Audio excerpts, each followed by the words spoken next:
Hello and welcome to another episode of the Simple Marketing Show. Mostafa Hosseini here. Over the past few episodes, we've talked and went over some tips, strategies, and actionable advice to help you make your business more recession-proof. Because we all hear that a recession is coming, but we just don't know when.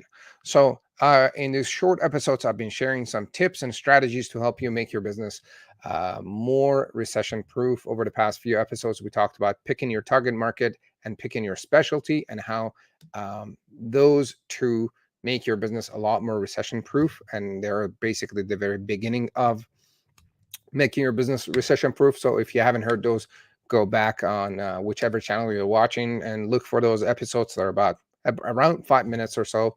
So make sure you catch up on that. So the next step in making your business recession proof is having a great offer, an irresistible offer, right? So your offer is basically what you put out there. And if people like it and if it appeals to them, they will buy your stuff.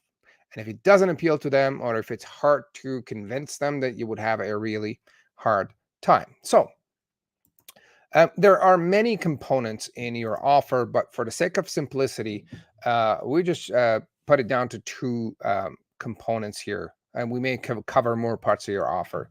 One is your story, and the other one is your actual solution or your product. And today I'm going to talk about your story and how it makes your offer more irresistible, and it helps you craft a good offer. The problem with a lot of business owners or businesses out there is that they throw their product or service out there and they focus on selling the product or the solution without explaining or showing a story behind the product or service and or the benefits and the rest of it.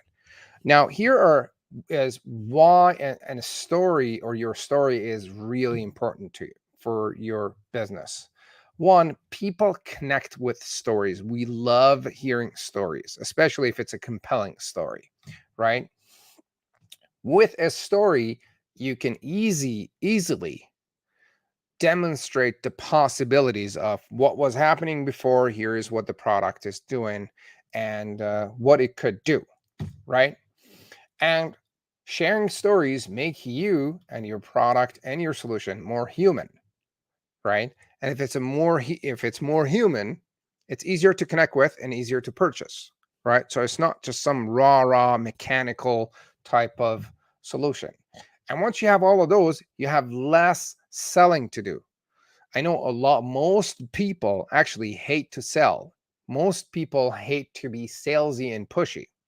So this is a very easy solution to replace the salesy and pushy aspect. Is just you just share stories. Okay. Now, here is the process of your story and what that this is what typically happens in a story. So if you want to share your story and you're talking maybe via a text and content on your website or a video or whatnot, here is the kind of a layout that you should follow. Typically, there is some sort of past situation, right? A difficult time that you went through, some sort of failure that you experienced, and some sort of aha moment that you had, right? It put you under a lot of pressure.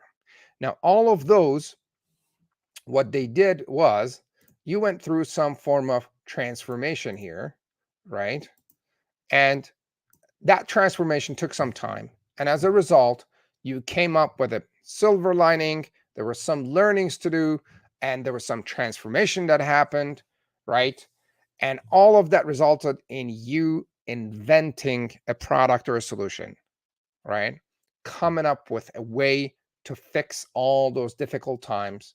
And hence, here is the product or the service that we came up with to deal with those situations. So what I'm going to ask you to do is take a look at your website, take a look at your marketing material, take a look at your sales process, take a look at yourself and see if you're sharing enough stories or any stories at all, right?